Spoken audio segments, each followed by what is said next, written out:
યશ એકમાત્ર એબીપી અસ્મિતા news channel છે જેની પાસે સચોટ જાણકારી છે.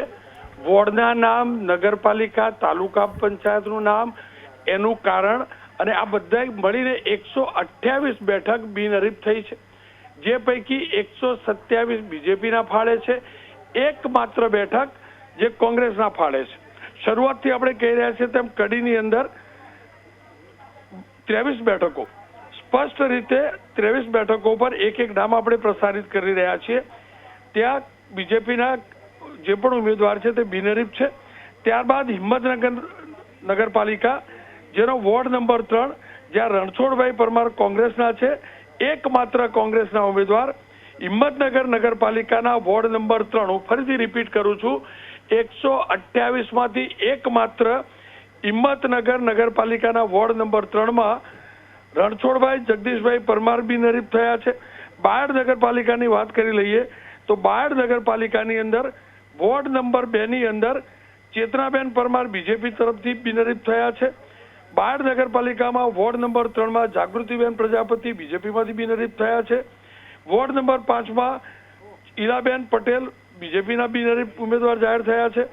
બાયડ નગરપાલિકા વોર્ડ નંબર 5 રીટાબેન કાર્તિકભાઈ પટેલ બીજેપીના છે, તે બિનહરીફ થયા છે. વોર્ડ નંબર 6 બાયડ નગરપાલિકામાં ઉષાબેન પરમાર બિનહરીફ થયા છે. વોર્ડ નંબર 6 બાયડ નગરપાલિકાની બીજી બેઠક હેતલબેન બારોટ બિનહરીફ થયા છે. એટલે કે વોર્ડ નંબર 6 બાયડનો એવો છે કે જેની બંને મહિલા અનામતની જે બેઠક છે ત્યાં બિનહરીફ થયા છે. તાલુકા પંચાયતની વાત કરી લઉં તો વડોદરા જિલ્લાની વાઘોડિયા તાલુકા પંચાયત, જેની ગુતાલ બેઠક ઉપર બીજેપીના મીનાબેન પરમાર બિનહરીફ થયા છે. ભરૂચ તાલુકા પંચાયતની 2 બેઠકો બિનહરીફ થઈ છે, જે પૈકી જાડેશ્વર એક બેઠક પર આંચલબેન સોલંકી બિનહરીફ થયા છે. ભરૂચ તાલુકા પંચાયતની વાત કરીએ તો પાલેજ એક બેઠક ઉપરથી પારુલબેન પટેલ બિનહરીફ થયા છે. અંકલેશ્વર તાલુકા પંચાયતની વાત કરી લઉં તો બોરભાઠા બેટ, જે તાલુકા પંચાયતની બેઠક છે અંકલેશ્વરની, એમાં બીજેપીના ચેતનાબેન પટેલ બિનહરીફ થયા છે.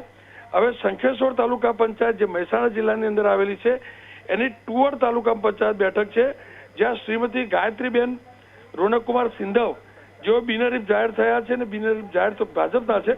એ પાછળનું કારણ એ પણ છે કે કોંગ્રેસમાંથી કોઈ પણ ઉમેદવાર જ જાહેર નહોતા થયા. કોંગ્રેસે જે યાદી કરી હતી એમાં કોઈને પણ કોંગ્રેસે મેન્ડેટ નહોતો આપ્યો.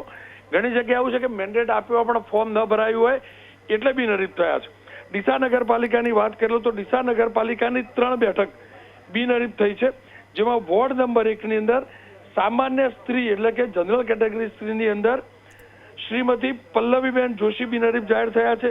વોર્ડ નંબર 1 ની અંદર જ રોનકબેન પટેલ, એ પણ જનરલ બેઠક છે સ્ત્રી માટેની, સામાન્ય સ્ત્રી, એમાંથી બિનહરીફ થયા છે. એટલે કે ડીસા નગરપાલિકાના વોર્ડ નંબર 1માં 4 પૈકીના 2 મહિલા ઉમેદવારો બિનહરીફ જાહેર થયા છે.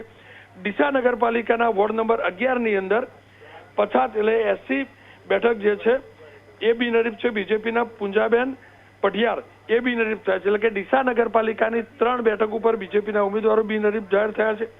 સુરેન્દ્રનગર તાલુકાની જિલ્લાની વાત કરી લઈએ તો સુરેન્દ્રનગર જિલ્લાની તાલુકા પંચાયતો પૈકીની 3 તાલુકા પંચાયતના આંકડા આપણી પાસે છે. એ પ્રમાણે વઢવાણ તાલુકા પંચાયતની મેમકા બેઠક ઉપરથી રેખાબેન મકવાણા બિનહરીફ છે, અને રસપ્રદ એ છે કે આદિજાતિ વર્ગની આ રિઝર્વ બેઠક છે ને ત્યાં બિનહરીફ છે.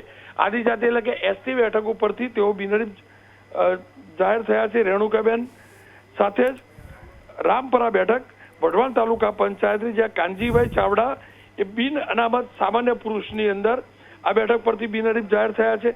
જનરલ કેટેગરીમાં તેઓ બિનહરીફ જાહેર થયા છે. ધાંગધ્રા નગરપાલિકાની અંદર એક બેઠક બીજેપીના ફાળે, એક વોર્ડ આખો બીજેપીના ફાળે ગયો છે. ધાંગધ્રા નગરપાલિકાનો વોર્ડ નંબર 1 કોઈ પણ ઉમેદવાર કોઈ પણ પક્ષના બીજેપી સિવાય ઉમેદવારી નોંધાવી નથી એટલે બિનહરીફ થાય છે. જેની અંદર એમાબેન સિંગલ, પ્રિયંકાબેન જાડેજા, અમરાભાઈ અને રાજેશ કુમાર, વોર્ડ નંબર 1ના બીજેપીના ચારે ધાંગધ્રા નગરપાલિકાના વોર્ડ નંબર 1 સંપૂર્ણ રીતે આખી બીજેપીની પેનલ બિનહરીફ થઈ છે. હવે દેવભૂમિ દ્વારકાની વાત કરી લઈએ તો ખંભાળિયા તાલુકાની એક બેઠક છે હર્ષદપુર 1, જેની અંદર દીપનાબેન નકુમ કે બીજા કોઈ પણ પક્ષના ઉમેદવારી નોંધાવેલી નહીં એટલે ખંભાળિયાની અંદર હર્ષદપુર એક બેઠક ઉપરથી દીપાબેન નકુમ બિનહરીફ જાહેર થયા છે. જામનગર તાલુકા પંચાયતની વાત કરી લઈએ તો ત્યાંની વાંસ જાડિયા બેઠક ઉપર શ્રીમતી પૂજાબેન મોરી બિનહરીફ થયા છે. કારણ કે અન્ય કોઈ પણ પક્ષના ઉમેદવારે ઉમેદવારી પત્રક નોંધાવી નથી, જાહેર નથી થયા, જાહેર થઈ જશે સત્તાવાર રીતે. હજુ આ બધા ફોર્મની ચકાસણી થયા બાદ ફોર્મ પરત ખેંચવાની આખી મુદત પૂરી થાય છે, એ પ્રક્રિયા થયા બાદ બિનહરીફ થશે. પણ આટલા બિનહરીફ થવાનું નક્કી મનાઈ રહ્યું છે. એ જ રીતે વાત કરી લઉં ધ્રોલ તાલુકા પંચાયત જે જામનગર જિલ્લાની અંદર આવે છે, એના મોટા વાગુદળ એમાં હર્ષાબા જાડેજા બિનહરીફ થાય તેવી પૂરા શક્યતા છે. કારણ કે બીજા કોઈ પણ ઉમેદવારે ફોર્મ ભર્યું નથી. એમની ઉમેદવારી પત્રકની ચકાસણી પૂરી થયા બાદ તેઓ જાહેર થઈ જશે. એ જ રીતે પંચમહાલ જિલ્લાની વાત કરી લઈએ તો પંચમહાલ જિલ્લા પંચાયત, આ જિલ્લા પંચાયતની બેઠક છે, હું ફરીથી કહું છું, પંચમહાલ જિલ્લા પંચાયતની બેઠક ઉપર સાપા બેઠક છે જિલ્લા પંચાયતની, જ્યાં ધર્મિષ્ઠાબેન બારિયા બીજેપીના છે, તેઓ બિનહરીફ જાહેર થશે. એ જ પ્રકારે અલગ અલગ જો વાત કરતો તો પંચમહાલની એની શહેરા તાલુકા પંચાયતની 2 બેઠકો છે જે બિનહરીફ થવાની છે. અણિયાદ રમીલાબેન રાઠોડ બીજેપીના. એ જ રીતે શહેરા તાલુકા પંચાયતની ધારાપુરા જ્યાં હસમુખભાઈ વણકર બિનહરીફ થવાના છે. પંચમહાલ જિલ્લાની કાલોલ તાલુકા પંચાયતની વાત કરી લઉં તો ચાલાલી બેઠક જ્યાં મીનાક્ષીબેન ચૌહાણ બિનહરીફ જાહેર થવાના છે, કારણ કે એમની સામે બીજા કોઈ ઉમેદવાર નથી. ગોધરા નગરપાલિકાના 2 બેઠક, ગોધરા નગરપાલિકાની 3 બેઠક બિનહરીફ થવાની છે, બીજેપીના હાથમાં આવવાની છે. વોર્ડ નંબર 3 જ્યાં શ્રુતિબેન બારિયા, વોર્ડ નંબર 4 રુચિબેન ચૌહાણ, વોર્ડ નંબર 11 શ્વેતાબેન પુવાર આ બિનહરીફ થશે, કારણ કે એમની સામે કોઈ ઉમેદવાર નથી. ફોર્મ ચકાસણી થયા બાદ તેઓ થશે. ગીર સોમનાથની ઉના તાલુકા પંચાયતની વાત કરી લઈએ તો સનખાડા જ્યાં ભાવનગરના, માફ કરજો, જ્યાં ભાજપના ભાવનાબેન બિનહરીફ જાહેર થશે. એ જ રીતે પોરબંદર નગરપાલિકાની વાત કરી લો, મહાનગરપાલિકા, હવે મહાનગરપાલિકા છે અને પોરબંદર મહાનગરપાલિકાનો બહુ મોટા સમાચાર છે. પોરબંદર મહાનગરપાલિકા નવી મહાનગરપાલિકા બની છે, એમાં વોર્ડ નંબર 12 આખી બીજેપીની પેનલ બિનહરીફ જાહેર થવા જઈ રહી છે, જાહેર થશે. ત્યાં આગળ રણમલલાલ આડેદરા, વર્ષાબેન કારાવદરા, જય ચૌહાણ અને મધુબેન જોશી આ 4 કેન્ડિડેટ બીજેપીના છે જે બિનહરીફ થવા જઈ રહ્યા છે. પોરબંદર તાલુકા પંચાયતની વાત કરું તો પોરબંદર તાલુકા પંચાયતની 3 બેઠકો એવી છે જે બિનહરીફ થવા જઈ રહી છે. એમાંની એક ગોસા બેઠક ઉપરથી લાખાભાઈ કોડિયાતર બિનહરીફ થવા જઈ રહ્યા છે. રાતિયા બેઠક છે તાલુકા પંચાયતની પોરબંદરની, જ્યાં સંતોષબેન દાસા બિનહરીફ થવા જઈ રહ્યા છે. રોજીવાડા બેઠક જ્યાં વાલીબેન અડોદરા બિનહરીફ થવા જઈ રહ્યા છે. વ્યારા તાપી તાલુકાનું વ્યારા નગરપાલિકા છે, એની 4 બેઠક એવી છે જે બિનહરીફ બીજેપીના ઉમેદવારો થવા જઈ રહ્યા છે. વ્યારા નગરપાલિકાના વોર્ડ નંબર 5માં દિલીપભાઈ જાદવ બિનહરીફ થવા જઈ રહ્યા છે. વોર્ડ નંબર 5માં જ એટલે વોર્ડ નંબર 5ના 4 ઉમેદવાર, એટલે કે આખી વોર્ડ નંબર 5ની જે પેનલ છે એ બિનહરીફ થવા જઈ રહી છે. દિલીપભાઈ જાદવ, દ્રષ્ટિબેન અનમોલા, નિમિષાબેન ચૌધરી, અનિલભાઈ, આ 4 ઉમેદવાર છે જે બિનહરીફ થવા જઈ રહ્યા છે. નવસારી જિલ્લા પંચાયતની વાત કરી લઉં, આ જિલ્લા પંચાયતની બેઠક છે જે બિંગડી બેઠક છે, ત્યાં ભીખુભાઈ પટેલ બિનહરીફ થવા જઈ રહ્યા છે. અને દેવસર બેઠક નવસારી જિલ્લા પંચાયતની જ્યાં રેખાબેન બિનહરીફ થવા જઈ રહ્યા છે. ચીખલી તાલુકા પંચાયત જે નવસારી જિલ્લામાં આવી છે તેની અંદર અમિતાબેન પટેલ ભાજપ તરફથી ગેજા બેઠકથી બિનહરીફ થવા જઈ રહ્યા છે. ગણદેવી તાલુકા પંચાયતની 3 બેઠક એવી છે જે બીજેપીના ફાળે જવાની છે બિનહરીફ. એક ગેજા બેઠક પરથી અમિતાબેન, અજરાઈ બેઠક ઉપરથી સંગીતાબેન દેસાઈ અને ભાઠા બેઠક પરથી ઈનાબેન બિનહરીફ થવા જઈ રહ્યા છે. ગણદેવી તાલુકા પંચાયતની બોગરી 1 બેઠક ઉપરથી સીમાબેન પટેલ, બોગરી 2 બેઠક ઉપરથી મહેશકુમાર પટેલ, દેવરાજ બેઠક ઉપરથી પુષ્પાબેન પટેલ બિનહરીફ થવા જઈ રહ્યા છે. ગણદેવીની માસા બેઠક છે જ્યાં નાનુભાઈ રાઠોડ આ તાલુકા પંચાયતની બેઠક છે, બિનહરીફ થવા જઈ રહ્યા છે. નવસારીની વાત કરી લઉં, નવસારી તાલુકા પંચાયતની વાત કરું તો આમડપોર બેઠક ઉપરથી નાનુભાઈ રાઠોડ, મેઘધરા બેઠક ઉપરથી ઉર્વશીબેન રાઠોડ, નવસારી તાલુકા પંચાયતની પડધા બેઠક પરથી ભાવનાબેન રાઠોડ, જલાલપુર પડોશમાં જ આવેલું છે એની તાલુકા પંચાયતની બેઠક ઉપરથી ભીમદાર બેઠક છે જ્યાં હિતેશભાઈ પ્રજાપતિ અને પનાર બેઠક પરથી ઉપજ્ઞાબેન પટેલ બિનહરીફ થવા જઈ રહ્યા છે. વલસાડની વાત કરીએ તો વલસાડ તાલુકા પંચાયતની 5 બેઠક બિનહરીફ થવા જઈ રહી છે. એની અંદર કોસંબા 1 બેઠક ઉપરથી મમતાબેન હળપતિ, કોસંબા બેઠક 2 ઉપરથી સ્વીટીબેન પટેલ, ભડેલી જગલાલ બેઠક પરથી અસુમતીબેન ટંડેલ, ભાગવાડા બેઠક ઉપરથી શિવાંગીનીબેન પટેલ, કકવાડી દાંતી બેઠક ઉપરથી જયેશભાઈ ટંડેલ બિનહરીફ થવા જઈ રહ્યા છે. હવે ઉમરેઠ નગરપાલિકાની વાત કરી લઉં તો વોર્ડ નંબર 2 એની બેઠક નંબર 1 ઉપરથી રેશમાબેન અને બેઠક નંબર 3 ઉપરથી ગૌરવભાઈ બિનહરીફ થવા જઈ રહ્યા છે. સુરેન્દ્રનગર તાલુકા પંચાયતની બેઠક નંબર 1 ઉપર ગૌરવભાઈ કોન્ટ્રાક્ટર, માફ કરજો, એની ગૌરવભાઈ કોન્ટ્રાક્ટર બિનહરીફ થવા જઈ રહ્યા છે. એ જ પ્રકારે અલગ અલગ બેઠકોના આંકડા આપ તમામ સમક્ષ આવતા હશે. અમદાવાદની અંદર પણ જે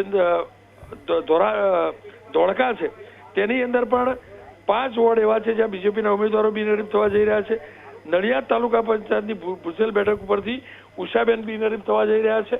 આ જ પ્રકારે કચ્છની વાત કરીએ તો ભુજ નગરપાલિકાની અંદર પણ એ જ પ્રકારે નગરપાલિકા માફ કરજો તાલુકા પંચાયતની અંદર નાની વીવડી, પછી એની અંદરથી પાયલબેન બિનહરીફ થવા જઈ રહ્યા છે. આ જ પ્રકારે કુલ મળીને કચ્છ ભુજની અંદર અનેક તાલુકા પંચાયત નગરપાલિકાઓની બેઠક છે જ્યાંથી બિનહરીફ ઉમેદવારો બીજેપીના જે ઉમેદવારી પત્રક ભરનારા છે થઈ રહ્યા છે. પણ આ ફોર્મની ચકાસણી બાદ સ્પષ્ટ થઈ જશે. પણ આ મિનિટે સ્પષ્ટ છે 128 બેઠક એવી છે, 10,000 જેટલી બેઠકો કુલ ચૂંટણી હતી પૈકી 128 બેઠક છે જ્યાં ઉમેદવારો બિનહરીફ થવાના છે. સિંગલ ઉમેદવાર છે 128 પૈકી.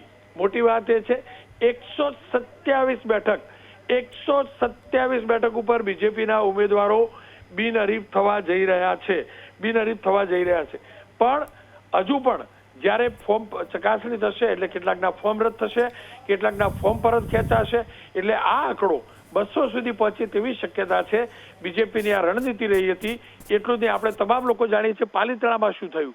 તો પાલિતાણા તાલુકા પંચાયત તાલુકા માફ કરજો નગરપાલિકાની અંદર પણ બેઠકો બિનહરીફ કરવામાં બીજેપીને સફળતા મળી છે. ત્યાં એક આખી સ્ટ્રેટેજીના ભાગરૂપ અનેક બેઠકો બિનહરીફ થઈ છે અને એની જાણકારી હિરેન રાજગુરુ આપશે.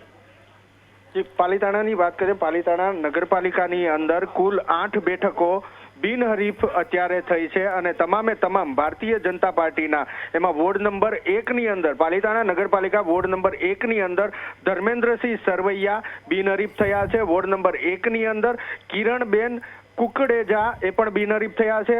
પાલિતાણા નગરપાલિકાના વોર્ડ નંબર 1 ની અંદર શરીફાબેન નાયા બિનહરીફ થયા છે. પાલિતાણા નગરપાલિકાની અંદર નગરપાલિકાના વોર્ડ નંબર 2 માં જયપાલસિંહ ગોહિલ બિનહરીફ થયા છે. એ જ રીતે પાલિતાણા નગરપાલિકાના વોર્ડ નંબર 2 માં તુષારભાઈ બારડ એ બિનહરીફ થયા છે. પાલિતાણા નગરપાલિકાના વોર્ડ નંબર 2 માં જ કોમલબેન પરમાર બિનહરીફ થયા છે. પાલિતાણા નગરપાલિકાના વોર્ડ નંબર 2 ની અંદર રેખાબેન મારુ એ પણ બિનહરીફ થયા છે. જ્યારે પાલિતાણાના નગરપાલિકા વોર્ડ નંબર 6 ની અંદર કુંજલબેન બારૈયા બિનહરીફ થયા છે.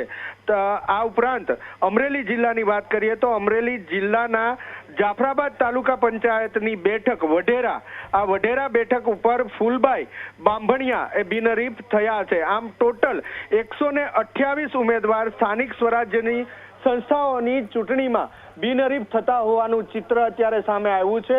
128 પૈકી માત્ર એક બેઠક કોંગ્રેસની, જે કોંગ્રેસના એક ઉમેદવાર બિનહરીફ થતા દેખાય છે. બાકીના તમામ 127 ઉમેદવારો ભારતીય જનતા પાર્ટીના બિનહરીફ દેખાય છે. જે પ્રમાણે હાલમાં જ રોનક પટેલે કહ્યું એ પ્રમાણે ભારતીય જનતા પાર્ટીની રણનીતિ છે ફોર્મ ચકાસણી, ફોર્મ પાછું ખેંચવાનો છેલ્લો દિવસ પૂરો થાય ત્યાં સુધીમાં આંકડો વધે એ પ્રમાણેની માહિતી મળી રહી છે. અને આંકડો એટલા માટે વધે કે ભારતીય જનતા પાર્ટીએ આ રણનીતિ પોતાના ઉમેદવારો બિનહરીફ જાહેર થાય મતદાન પહેલા એ રણનીતિ ઘડી હતી અને એ જ રણનીતિ અત્યારે અમલમાં મૂકી છે. જી હિરેન, સમગ્ર જાણકારી બદલ આભાર. તો સ્થાનિક સ્વરાજ્યની ચૂંટણીમાં કુલ 127 બેઠકો ઉપર ભાજપના ઉમેદવારો અત્યારે બિનહરીફ. મહેસાણાની કડી નગરપાલિકાની 23 બેઠક પર ભાજપના ઉમેદવાર બિનહરીફ.